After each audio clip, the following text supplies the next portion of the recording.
Queridos, nós temos... Deus é bom, não é verdade? Amém? Assim, pastor Hernandes é um amigo, né? Ligou semana passada, falou assim, estou com a agenda livre aí na quarta-feira. Opa, é aqui mesmo, né? Que bom. E é sempre uma alegria, né? Estar com o pastor Hernandes, amigo da casa. Certamente Deus preparou esse momento para dar uma palavra para o seu coração. E vamos orar, né? Vamos entregar esse momento. Olha, que você fique preparado para ouvir a palavra de Deus, sabe? Desliga o celular, se concentre, né? Vamos orar para que o Espírito Santo fale ao seu coração, tá bem? Curva a sua fronte, vamos lá, Senhor. Te agradecemos pelas oportunidades, Senhor. Pai, como é bom, ó Deus, estarmos primeiramente na Tua presença, Senhor. Todo esse mover do Senhor que o Senhor já derramou por nós até aqui, Pai. E agora, quando o Teu servo irá explanar a Tua palavra, meu Deus, que seja algo tremendo, sobrenatural, do céu para as nossas vidas, Pai.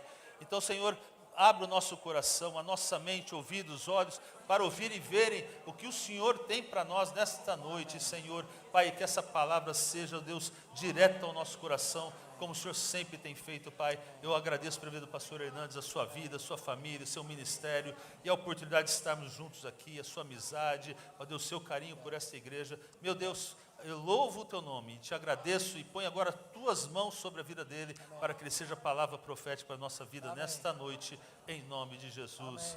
Amém, amém, amém. Obrigado, pastor Milton. Obrigado. Obrigado, pastor Milton, pelo carinho.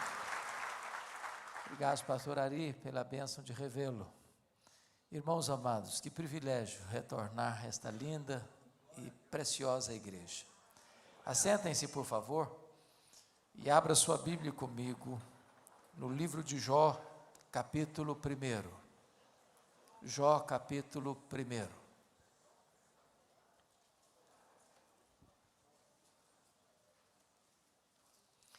Nós leremos dos versos 6 a 12 e depois no capítulo 2, de 1 a 6.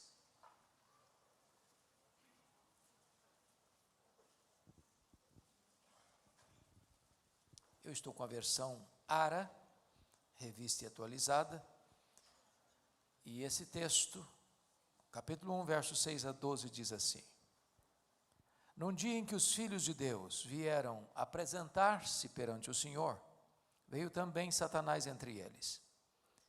Então perguntou o Senhor a Satanás: De onde vens? Satanás respondeu ao Senhor e disse: De rodear a terra e passear por ela. Perguntou ainda o Senhor a Satanás: Observaste o meu servo Jó? Porque ninguém há na terra semelhante a ele, homem íntegro, reto, temente a Deus e que se desvia do mal. Então respondeu Satanás ao Senhor: Porventura Jó, debalde ou inutilmente teme a Deus? Acaso não o cercaste com sebe a ele, a sua casa e a tudo quanto tem? A obra de suas mãos abençoaste, e os seus bens se multiplicaram na terra. Estende, porém, a tua mão, e toca-lhe em tudo quanto tem, e verás se não blasfema contra ti na tua face. Disse o Senhor a Satanás: Eis que tudo quanto ele tem está em teu poder. Somente contra ele não estendas a tua mão. E Satanás saiu da presença do Senhor. Agora capítulo 2, versos de 1 a 6. Num dia em que os filhos de Deus vieram apresentar-se perante o Senhor, veio também Satanás entre eles apresentar-se perante o Senhor. Então o Senhor disse a Satanás: De onde vens? Respondeu Satanás ao Senhor e disse: De rodear a terra e passear por ela. Perguntou o Senhor a Satanás: Observaste o meu servo Jó? Porque ninguém há na terra semelhante a ele, homem íntegro e reto, temente a Deus e que se desvia do mal. Ele conserva a sua integridade, embora me incitasses contra ele para o consumir sem causa. Então Satanás respondeu ao Senhor: Pele por pele, e tudo quanto o homem tem dará pela sua vida. Estende, porém, a tua mão, toca-lhe nos ossos e na carne, e verás se não blasfema contra ti na tua face. Disse o Senhor a Satanás: eis que ele está em teu poder, mas poupa-lhe a vida.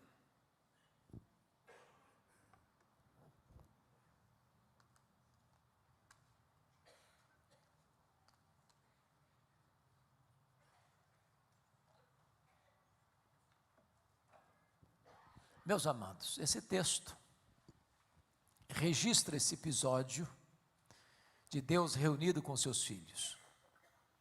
Aqui eu quero crer que são os anjos. E quero crer que esta reunião aconteceu nas regiões celestes. A Bíblia não nos dá explicações, mas nos informa que Satanás apareceu por lá. E é curioso que quem dá o pontapé inicial na conversa é Deus, perguntando assim para Satanás: de onde vens? Satanás respondeu: de rodear a terra e passear por ela. Satanás é uma espécie de turista inveterado, ele anda por aí, ele está de olho, está antenado, está procurando uma brecha, procurando alguém para devorar. E Deus cutuca outra vez e pergunta assim: observaste o meu servo Jó? E Deus dá o currículo de Jó. Não há ninguém na terra semelhante a ele. Em outras palavras, é o homem mais piedoso dessa geração. Homem íntegro. Íntegro é aquilo que você é com a porta do quarto trancada, sem ninguém observando. Homem reto é aquilo que você é e todo mundo está vendo. Homem temente a Deus, princípio da sabedoria. Homem que se dizia do mal, deliberadamente santo. Satanás poderia ter respondido assim: bom, esse eu não conheço ainda, ando meio ocupado, tenho outras agendas, quem sabe um dia eu boto os olhos nele. Mas não foi a resposta de Satanás. Satanás respondeu assim: mas também puderas, desse jeito é muito fácil te adorar, qualquer um te adora desse jeito, tu tens abençoado a vida deste homem, tu tens cercado a casa dele com um grande muro de proteção, tudo que esse homem bota a mão vira dinheiro, desse jeito aí é muito fácil. E Satanás está insinuando aqui que Deus precisa subornar as pessoas com bênçãos para receber delas adoração. Satanás está insinuando que ninguém adora a Deus por quem Deus é, apenas por aquilo que Deus dá. Satanás está insinuando que Jó só adora a Deus porque ele é interesseiro e descobriu que religião dá lucro. Mas se Deus tirar o que Deus para ele, o que deu para ele, o mesmo Jó que agora adora vai blasfemar, e blasfemar na face de Deus. A pergunta é o que um homem tem? Um homem tem bens, um homem tem família. Então Satanás está insinuando aqui, levantando duas teses. Ninguém ama mais a Deus do que o dinheiro, e ninguém ama mais a Deus do que a família. Sem que Jó soubesse, Deus constitui Jó em seu advogado na terra, e coloca nas mãos de Jó a defesa da sua reputação, e diz para Satanás: pode tocar no que ele tem, só não podes tocar na vida dele. Em outras palavras, Satanás é um ser limitado e limitado por Deus. Ele só pode ir até onde Deus o permite ir, e nem 1 centímetro a mais. O Deus que adoramos nesta noite manda no céu, manda na terra e manda no inferno. Todos e tudo está debaixo do seu controle e do seu governo.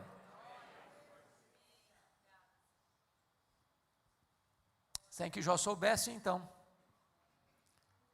com a permissão de Deus, Satanás sai dali para fazer trago na vida de Jó. Se você conferir comigo o capítulo 1, verso 3, é informado aí que Jó era o maior de todos os homens do Oriente. E significa que ele era o homem mais rico. E aqui quebra um mito. Não é pecado ser rico. Jó é, ao mesmo tempo, o homem mais piedoso e o homem mais rico. O problema não é o dinheiro, o problema é o amor do dinheiro. O problema não é ter dinheiro, o problema é ser possuído pelo dinheiro. O problema não é ter dinheiro como servo, é ter dinheiro como patrão. O problema não é carregar dinheiro no bolso ou ter dinheiro no banco, o problema é entronizar o dinheiro no coração. Mas se você perceber, capítulo 1, versículos de número 15, 16 e 17, os sabeus, os caldeus e o fogo, de uma maneira repentina, vão levar Jó ao colapso financeiro. O homem mais rico do Oriente quebra, vai à falência. Hoje, gente, por muito menos, algumas pessoas dão um tiro na cabeça. Quando uma pessoa vive numa magrela e passa por mais uma crise, ele já está acostumado.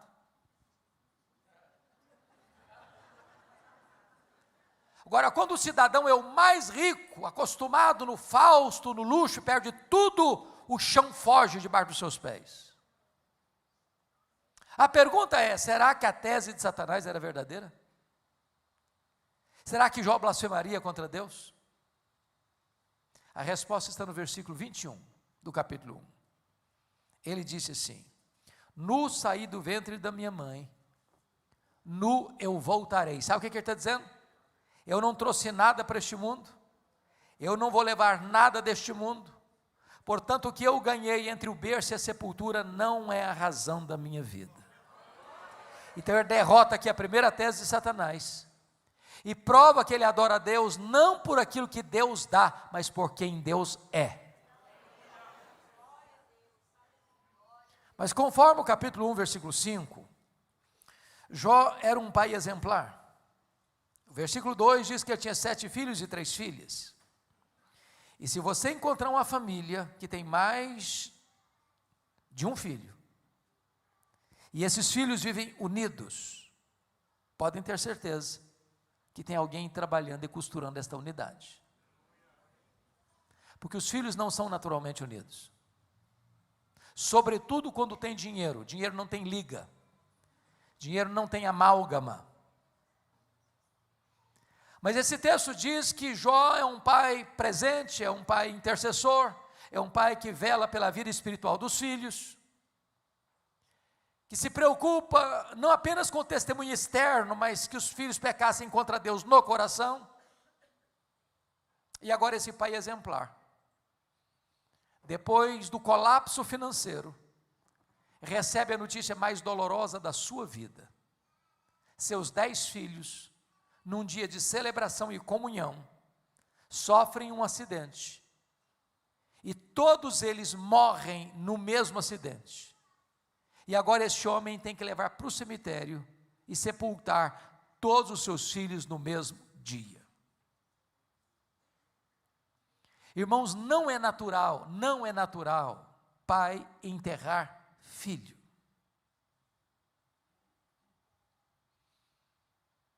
Certa feita, um médico muito querido lá no Espírito Santo, um dos homens mais cultos que conheci, seu filho de 19 anos tinha acabado de passar no vestibular de medicina, um jovem brilhante, foi acometido de uma leucemia, e dentro de uma semana, aquele moço morreu. E ele chorando comigo disse: pastor, o que eu não consigo entender, ou mesmo aceitar, é que meu filho tenha furado a fila. Não é natural pai e mãe sepultar seus filhos. A pergunta é: será que Jó blasfemaria? Será que a tese de Satanás era verdadeira? Será que ninguém ama mais a Deus do que a família? E a resposta está no versículo 20 e 21. Quando Jó recebe a notícia, diz a Bíblia que ele se levantou, ele rasgou o seu manto, ele rapou a cabeça, ele lançou-se em terra e ele adorou e disse: o Senhor Deus deu, o Senhor Deus tomou, bendito seja o nome do Senhor. Ele prova que ama mais a Deus do que a família. Ele prova que ele adora a Deus não por aquilo que Deus dá, mas por quem Deus é. Mas aí vem o capítulo 2. Deus está reunido outra vez com seus filhos. Satanás aparece por lá. E quem cutuca de novo é Deus, perguntando para ele assim: de onde vens? Ele respondeu: de rodear a terra e passear por ela. Em outras palavras, não mudei minha agenda. Estou fazendo o que eu sempre fiz. Estou por aí, estou de olho, estou antenado. Estou procurando uma brecha. Estou procurando alguém para devorar. E Deus pergunta outra vez: observaste o meu servo Jó? E Deus dá o currículo de Jó sem mudar uma vírgula. Não há ninguém na terra semelhante a ele. Homem íntegro, reto, temente a Deus, que se dizia do mal. Me incitasses contra ele sem causa para o destruir. Em outras palavras, Satanás, as suas teses são mentirosas. Jó provou que me ama mais do que o dinheiro. Jó provou que me ama mais do que a família. Ele conserva íntegro. Satanás então levanta a terceira tese: pele por pele, e tudo que o homem tem dará pela sua vida. Toca-lhe nos ossos, toca-lhe na carne, e verás se não blasfema contra ti na tua face. E a terceira tese de Satanás é esta: ninguém ama mais a Deus do que a si mesmo. Sem que Jó soubesse, mais uma vez, Deus o constitui em seu advogado na terra, e coloca nas mãos de Jó a defesa da sua reputação, e diz para Satanás: pode tocar nos ossos dele, pode tocar na carne dele, só não podes tirar a vida dele. Em outras palavras, Satanás é um ser limitado e limitado por Deus. Ele só pode ir até onde Deus o permite ir, e nem um centímetro a mais. Nas palavras de Martinho Lutero, Satanás é um cachorro na coleira de Deus. Ele só pode ir até onde a coleira o permite ir, e nem um centímetro a mais. Com a permissão de Deus, entretanto, Satanás sai dali e coloca uma doença maligna em Jó.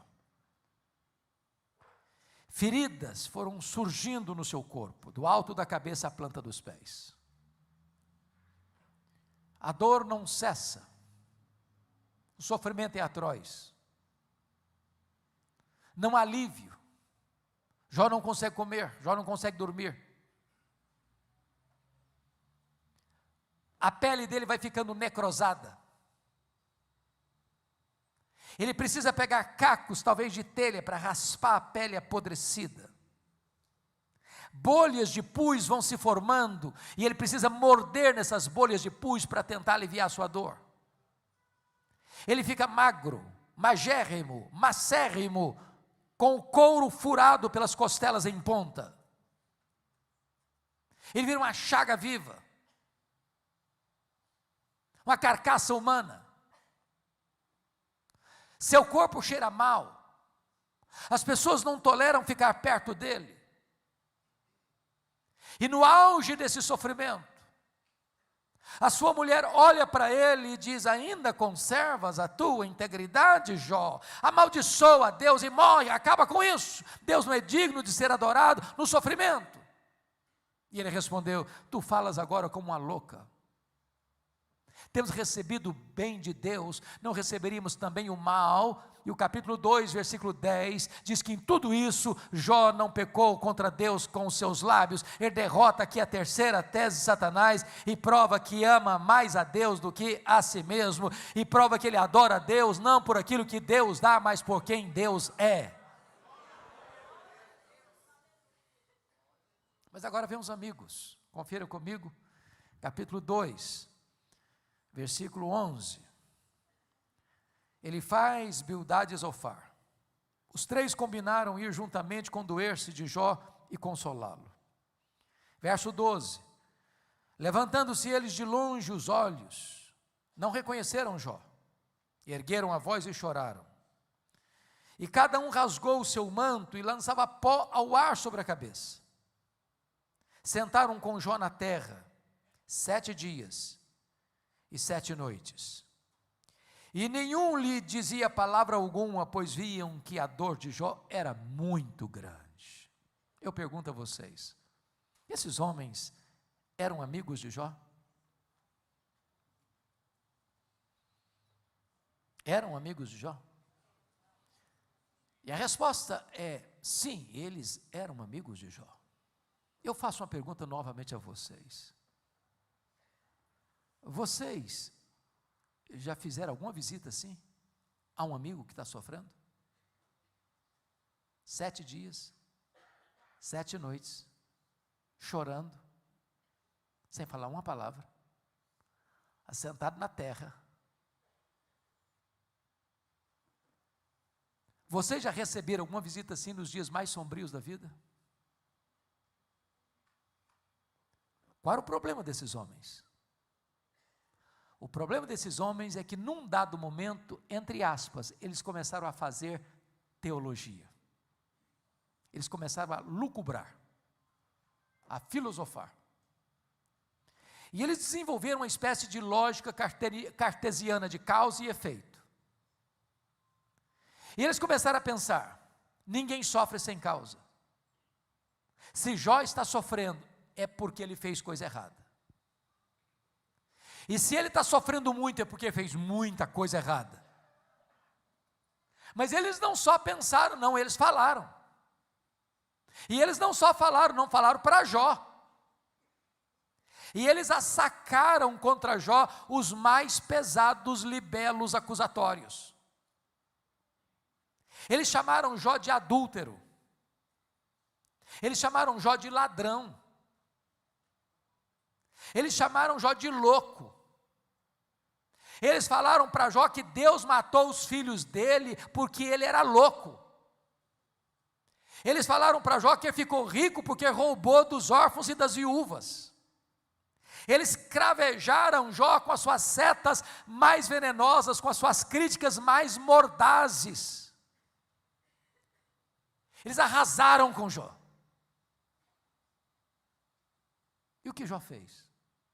O que você e eu faríamos? Jó se defendeu, se defendeu, se defendeu, se queixou, se queixou, se queixou. Jó levantou aos céus 16 vezes a mesma pergunta. Por quê? Por quê? Por quê? Por quê? Por que eu estou sofrendo? Por que a minha dor não cessa? Por que eu perdi os meus filhos? Por que eu não morri do ventre da minha mãe? Por que eu não morri ao nascer? Por que os seios da minha mãe não estavam murchos de leite para eu morrer de fome? Por que o Senhor não me mata de uma vez? Jó levantou aos céus 34 queixas contra Deus, 34. Sabe qual foi a resposta que Deus deu para ele? O silêncio gelado. Nenhuma palavra, nenhuma resposta, nenhuma explicação,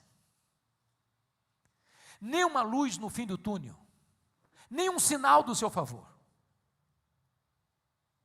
Se vocês estão acompanhando o raciocínio comigo, Jó está sendo golpeado nas 5 áreas mais importantes da vida. Primeira área, área financeira. Um homem rico quebra, vai para a cinza. Segundo, área da saúde. Meus irmãos, não tem ninguém de nariz empinado, ninguém, numa cama de CTI.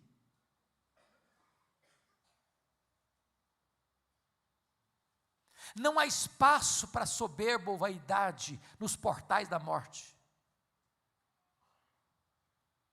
Terceira área, os filhos.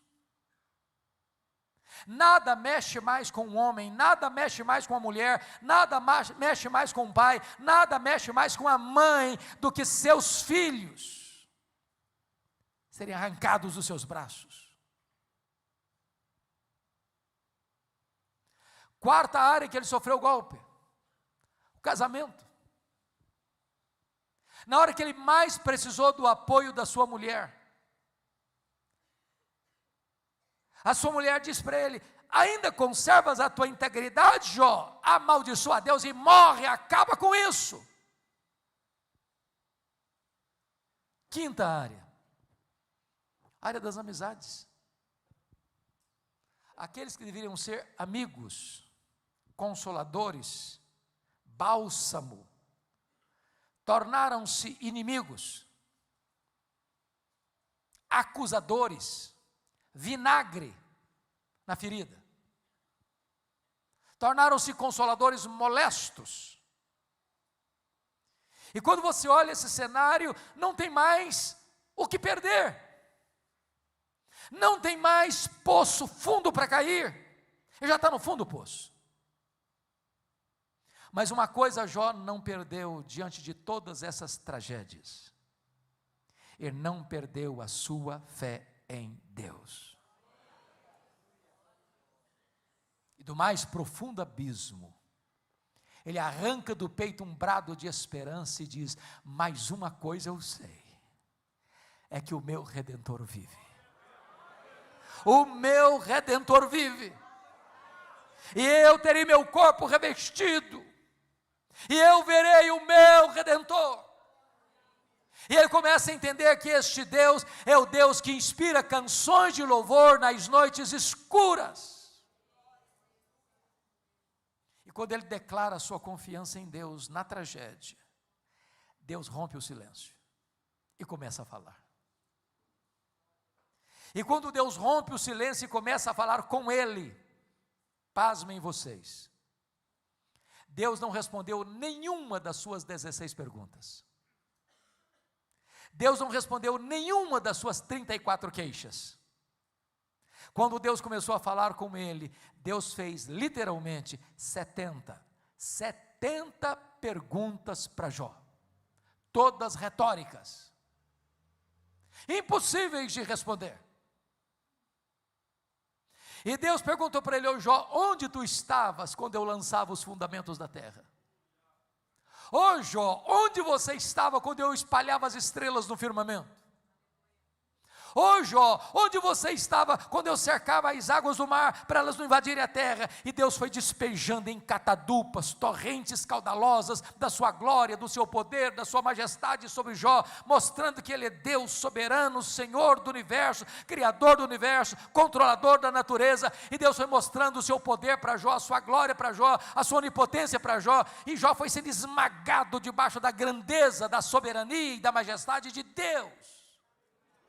E Jó foi se encolhendo, e ele foi se encolhendo, e ele foi se encolhendo, e se encolhendo, e se encolhendo, para descobrir as verdades mais profundas e revolucionárias da sua vida, que transformaram a sua história.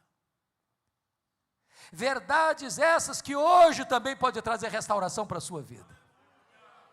Que verdades são essas? Vá comigo, por favor, para o capítulo 42 deste livro, porque elas estão lá. Notem comigo, versículo 1 e verso 2. A primeira coisa que Jó descobriu, irmãos, é que ele reconheceu a onipotência de Deus. Então respondeu Jó ao Senhor: bem sei que tudo podes. Você e eu temos impossibilidades intransponíveis.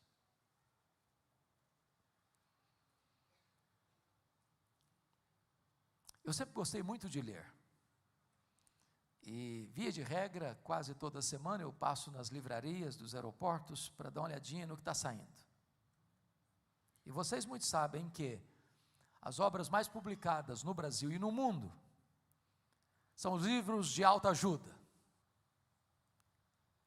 que ensinam você que você é forte, que você é capaz, que você tem a força, que há poder nas suas palavras, que ensinam a você a como ficar rico rápido.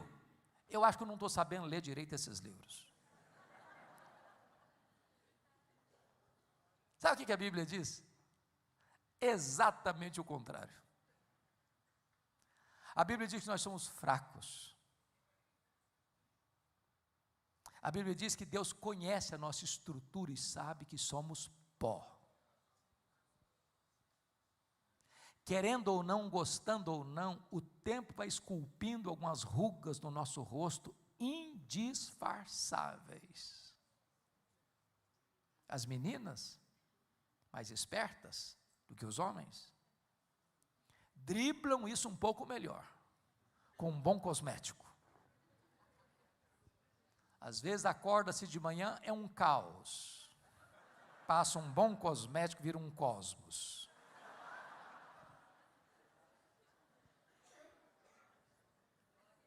Chega uma hora que uma boa cirurgia plástica ajuda e muito. Mas também chega um momento que ainda que o famoso cirurgião plástico Pitangui ressuscitasse dentre os mortos, não teria mais jeito. As pernas ficam bambas, os joelhos trôpicos, as mãos descaídas, os olhos embaçados, e diz os entendidos que cada fio de cabelo branco que brota na nossa cabeça é a morte nos chamando para um duelo, e eu acho que tem um exército acampado ao meu redor.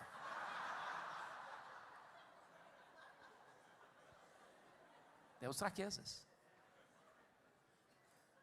Mas é maravilhoso você poder afirmar, mas o meu Deus tudo pode. O meu Deus tudo pode. Para Ele não tem causa perdida, para Ele não tem vida irrecuperável, para Ele não tem casamento sem restauração, para Ele não tem família sem salvação, para Ele não tem pecado sem perdão em havendo arrependimento. Ele tudo pode. A grande pergunta nesta noite, irmãos, é: quem é o nosso Deus? Quão grande é o nosso Deus? Quão poderoso é o nosso Deus? Quão majestoso é o nosso Deus? O nosso Deus é aquele que mede as águas na concha da sua mão. O nosso Deus é aquele que pesa o pó das montanhas em balança de precisão. O nosso Deus é aquele que mede os céus a palmos. O nosso Deus é aquele que olha para as grandes nações da terra e as considera todas como um pingo que cai num balde, como um pó numa balança de precisão, como um vácuo, como nada, como menos do que nada. O nosso Deus é aquele que espalha as estrelas no firmamento, e por ser forte em força e grande em poder, quando a chama pelo nome, nenhuma só delas venha a faltar. Este é o nosso Deus, Ele tudo pode.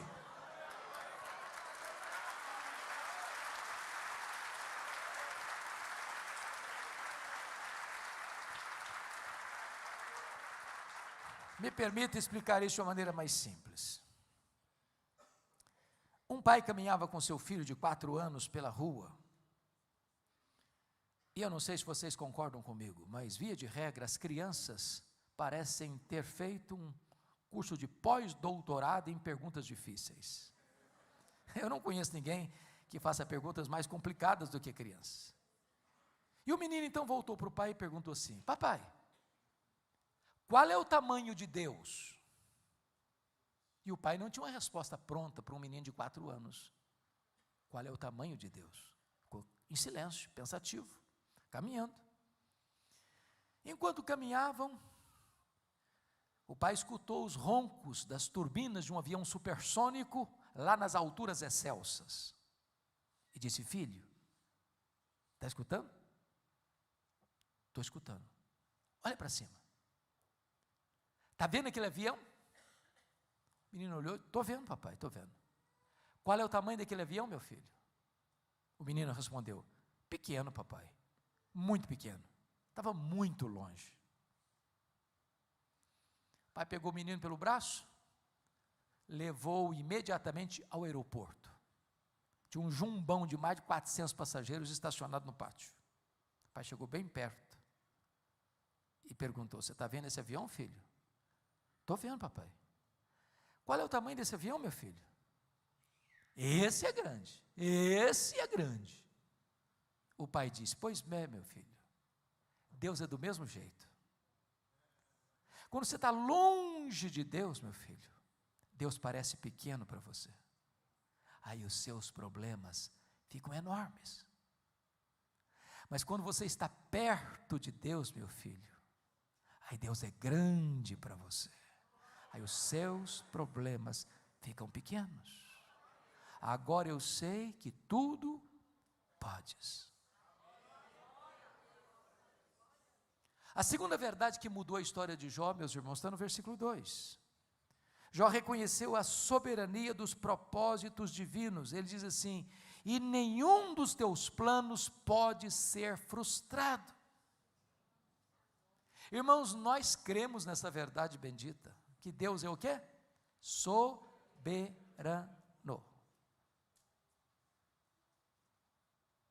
Deus não é pego de surpresa. Deus não fica em apuros. Deus não faz rascunhos em seus planos. Deus não precisa lançar mão de um plano B de imediato, de uma hora de emergência, porque o plano A fracassou. Nós não cremos em sorte, nós não cremos em azar,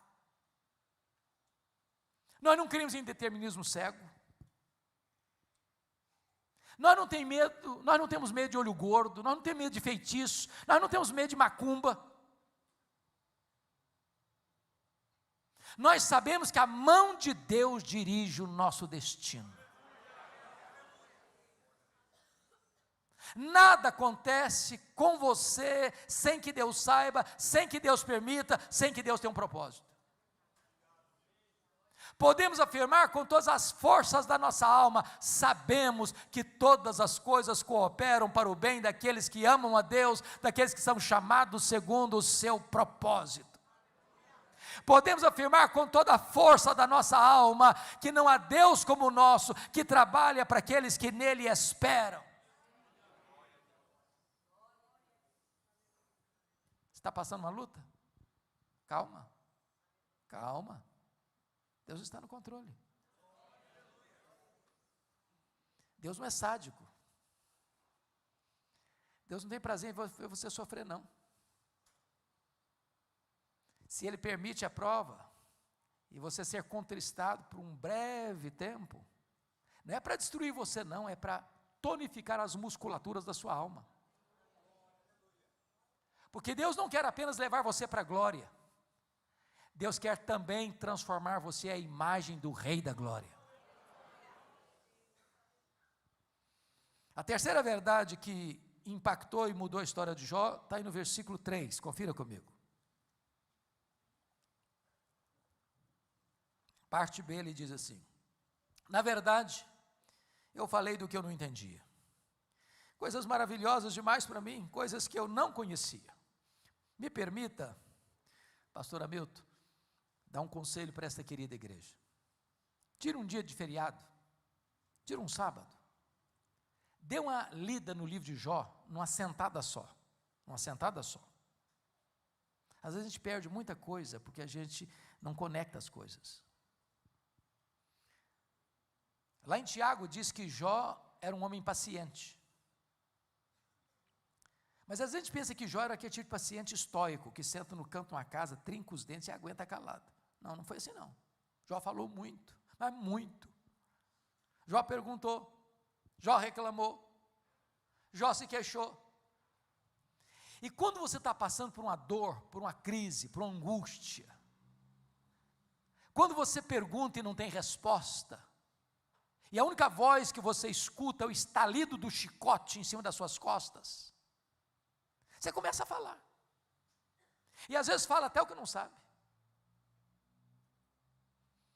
Quando Deus se revelou a ele, mostrou a grandeza para ele, a majestade para ele, como Deus é soberano, como Deus é magnífico, majestoso, Jó foi se encolhendo e disse: meu Deus, quanta coisa eu falei sem saber. Lição: o sábio é aquele que sabe que quase nada sabe.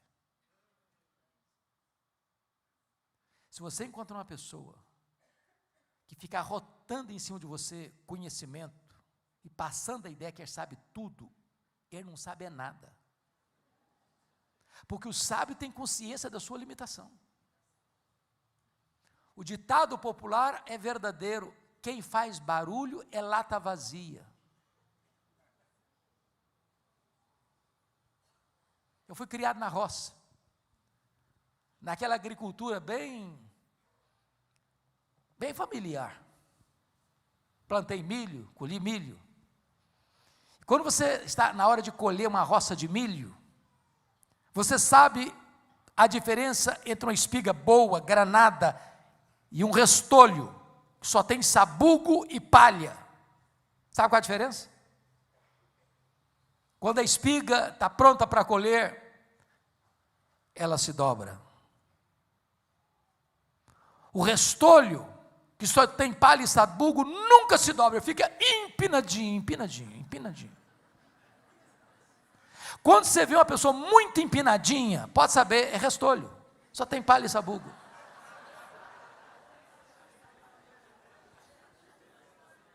Quanto mais você sabe, mais você tem consciência de quase nada sabe, porque o que você não sabe é muito maior que o que você sabe. Então quem sabe é humilde e não arrogante. Quarta verdade que Jó aprende que vai mudar a vida dele. Confira comigo o versículo 5. Ele diz assim: eu te conhecia só de ouvir, mas agora os meus olhos te veem. Meus irmãos, eu fico em crise com esse versículo. Sabe por que eu fico em crise com esse versículo? É difícil você conciliar esse versículo com o capítulo 1, versículo 8. O que está escrito lá? O que está escrito lá é que o próprio Deus disse assim: não há ninguém na terra semelhante a Jó, homem íntegro, reto, temente a Deus, que se desvia do mal. Bom, isso não é rasgação de seda de um amigo bajulador. Quem está falando isso é Deus. Deus não tem uma opinião, Deus tem um diagnóstico. Agora, como é que o homem mais piedoso da sua geração pode fazer uma confissão dessa? Eu te conhecia só de ouvir, agora os meus olhos te veem. Não parece contraditório? Como é que nós vamos entender isso aqui? Então, para explicar, me permita uma pergunta. Você conhece a Deus? Você conhece a Deus? Conhece? Quanto você conhece? Quanto? Certa feita, um homem que morava no interior, ele nunca tinha visto o mar. Um dia ele resolveu fazer uma viagem para o litoral, para conhecer o mar. E quando ele chegou, ele ficou extasiado e exclamou: agora eu conheço o mar. Aproxima-se dele um marujo, com a pele tostada de sol e sal, por viver nas procelas do mar, e diz assim: eu também conheço o mar. Qual era a diferença entre eles? Você conhece a Deus? Quanto você conhece? Lá em João 17:3 está escrito: e a vida eterna é esta, conhecer a Deus e a Jesus Cristo a quem enviaste. Sabe o que você vai estar fazendo no céu, depois que você tiver 1000 anos lá na glória? Você vai estar conhecendo a Deus. Sabe o que você vai estar fazendo lá no céu, depois que você tiver 1 milhão de anos lá na glória? Você vai estar conhecendo a Deus. Nem toda a eternidade será suficiente para você esgotar o conhecimento de Deus, porque Deus é inesgotável em seu ser. O céu não vai ser monótono, dinâmico vai ser. Porque nós vamos conhecer a Deus, e conhecer a Deus, e conhecer a Deus, e amar a Deus, e fruir a presença de Deus, e trabalhar para Deus, e servir a Deus, e reinar com Deus, e glorificar a Deus, e nos deleitar em Deus. E jamais haverá um tempo na eternidade, se é que eu posso falar em tempo dentro da eternidade, que você pode dizer: agora eu conheço tudo, não preciso conhecer mais nada, agora eu vou botar minha vida no piloto automático, que daqui para frente vai vir a rotina. Impossível. Você conhece a Deus? Quanto você conhece? Estamos apenas arranhando a superfície. Agora eu compreendo Jó. Ah, Senhor, eu te conhecia só de ouvir. Agora os meus olhos te veem. Mas a última verdade, irmãos, que mudou a história de Jó está no versículo 6, confira comigo. Ele diz assim: por isso eu me abomino e me arrependo no pó e na cinza. Ele reconheceu a enormidade do seu pecado. E eu entro em crise de novo, pastor Hamilton, com esse versículo. Porque essa confissão aqui cabe bem na boca de um ladrão, de um assassino, de um corrupto. Mas na boca do homem mais piedoso,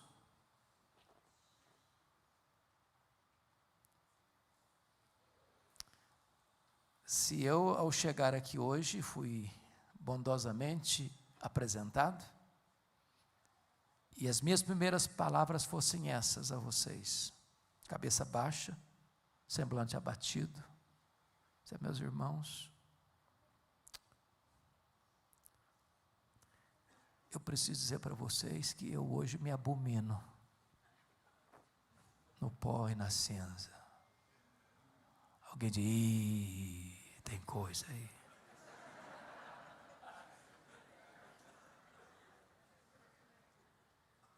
Dá para entender isso? As pessoas que mais choram, mais lamentam e mais confessam os seus pecados não são as pessoas que mais pecaram. São as pessoas que mais perto de Deus andaram. Aqueles que andam longe de Deus, nem consciência de pecado têm. Se orgulham do seu pecado. Mas quanto mais perto da luz, mais você enxerga as máculas do seu coração.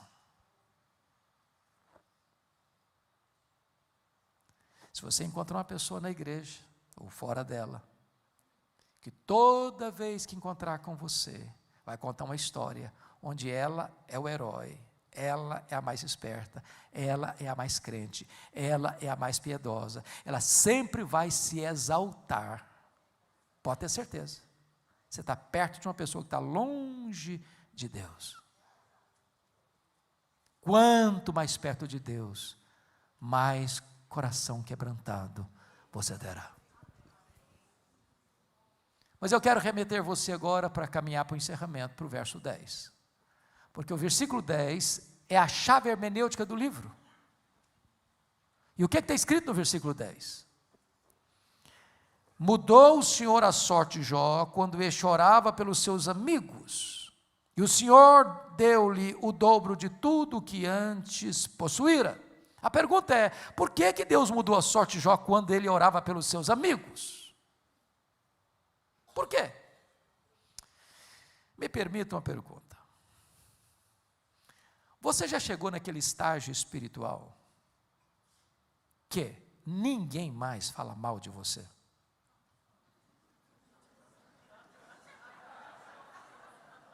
Já chegou? Eu sei que vocês são muito crentes, muito espirituais, mas vocês já chegaram nesse estágio?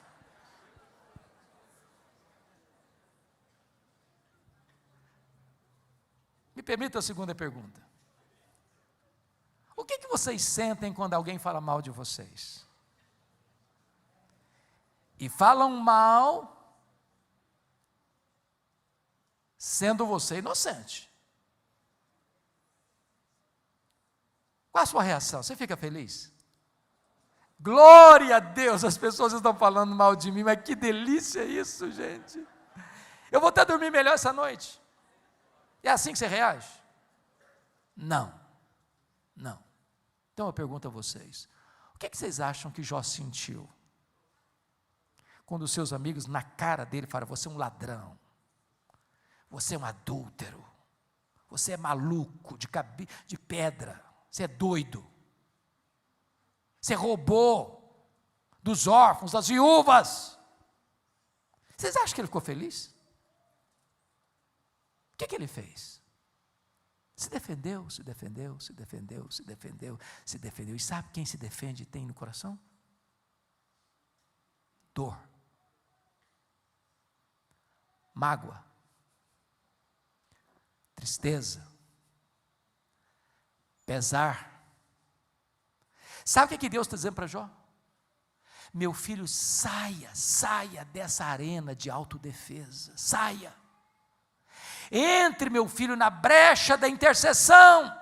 Comece a orar por essas pessoas que acusaram você. Comece a orar por elas. Comece a orar por elas. Você não consegue orar por alguém, ter mágoa dessa pessoa ao mesmo tempo. Comece a tirar as farpas do seu coração. Comece a limpar a sua alma de toda amargura. Comece a orar por elas. E na medida que começou a orar pelos seus amigos, Deus restaurou a sua sorte.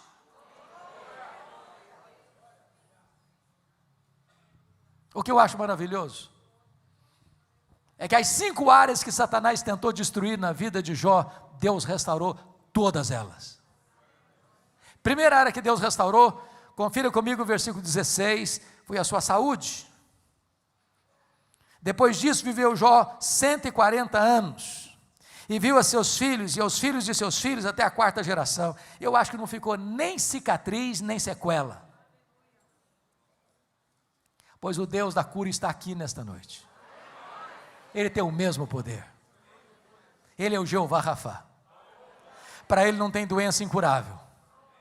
A última palavra não é da ciência, a última palavra não é da medicina, a última palavra é do Deus vivo. A segunda área que Deus restaurou foram os seus bens materiais. Olha comigo o versículo 10. E o Senhor deu-lhe o dobro de tudo o que antes possuíra. Olha o versículo 12. Assim abençoou o Senhor o último estado de Jó, mais do que o primeiro, porque veio a ter 14.000 ovelhas, 6.000 camelos, 1.000 juntas de bois e 1.000 jumentas. Se você compara 42:12 com 1:3, você verá que foi realmente tudo em dobro. Se ele já era o mais rico, agora ele é duplamente o mais rico. Eu quero dizer para vocês esta noite que o Deus da restituição está aqui, e Ele é poderoso para restaurar a sua vida financeira, restaurar a sua empresa, restaurar os seus negócios e dar a você o dobro daquilo que antes você possuíra. A terceira área que Deus restaurou foram as amizades. Se você conferir comigo o versículo 8, Deus está dizendo para os amigos de Jó, que acusaram a Jó, o seguinte: olha, vocês vão ter que ir lá em Jó, aquele homem que vocês criticaram, para que aquele homem que vocês criticaram e acusaram, ore por vocês. Eu vou escutar a oração dele, para restaurar vocês. Sabe o que Deus está fazendo aqui? Honrando Jó. Se vocês esquecerem tudo o que eu falei até agora, mas se lembrarem da frase que eu vou dizer agora, me dou por satisfeito nessa noite. E a frase é esta: quando você cuida da sua piedade, Deus cuida da sua reputação. Você não tem que se defender, você tem que andar com Deus.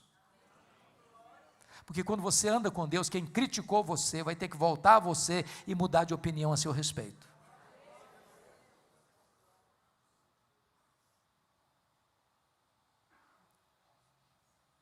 A quarta área que Deus restaurou foi o casamento. Alguns estudiosos, pastor Hamilton, dizem que Jó casou com outra mulher.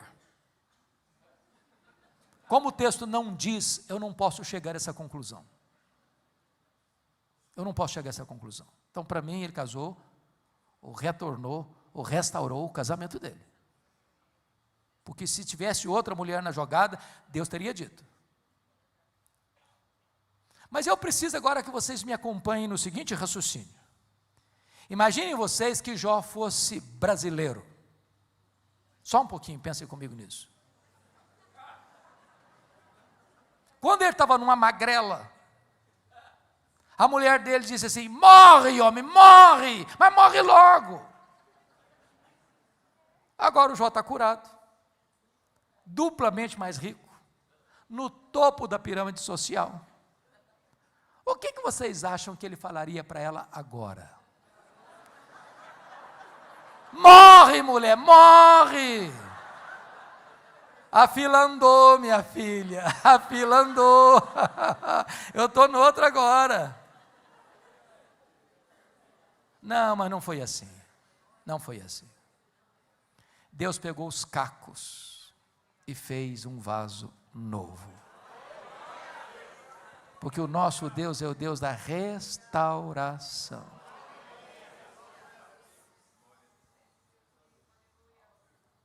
Para Deus não tem casamento irrecuperável.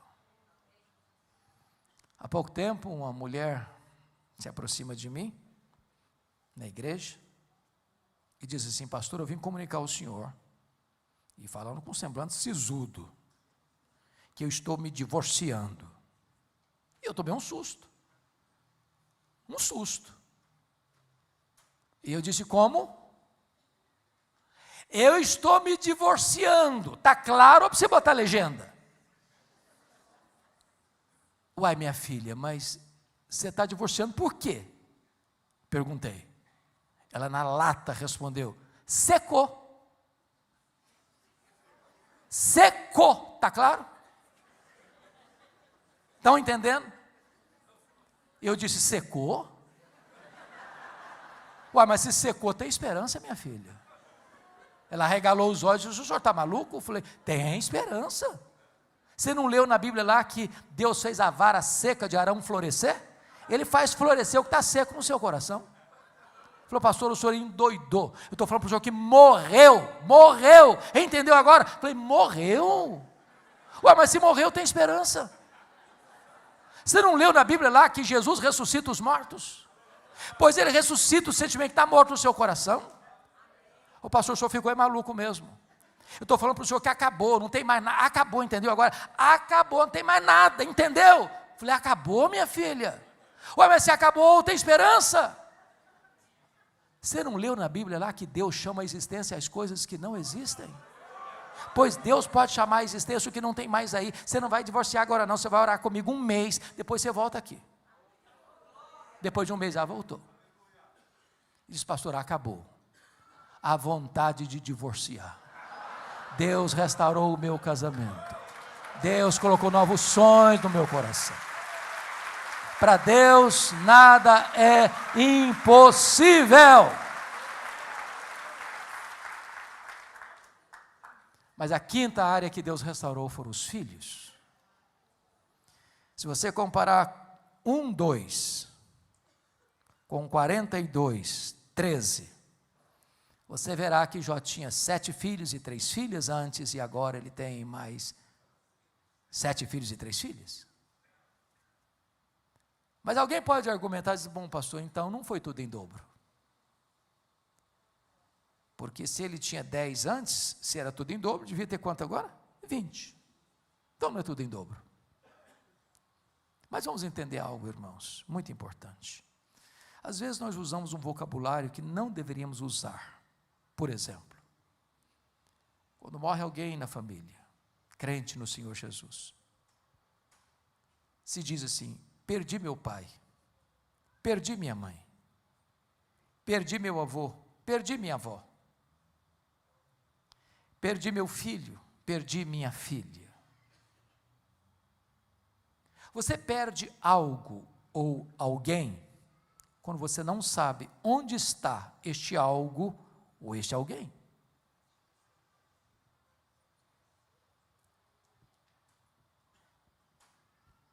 Quando morre alguém na nossa família, crente no Senhor Jesus, você não perdeu. Você não perdeu. Como aquele pai que acabara de sair do cemitério depois de sepultar o seu filho querido, e um amigo vem lhe dar um abraço e diz: meus pêsames, eu soube que o senhor perdeu o seu filho. O pai, com o rosto banhado de lágrimas, mas cheio de esperança, disse: não, eu não perdi meu filho. Eu sei onde o meu filho está. Eu sei com quem o meu filho está. Meu filho está no céu, meu filho está com Jesus. Eu não perdi o meu filho. Agora Jó tem 10 filhos no céu, agora Jó tem 10 filhos na terra. Deus restaurou e restaurou completamente.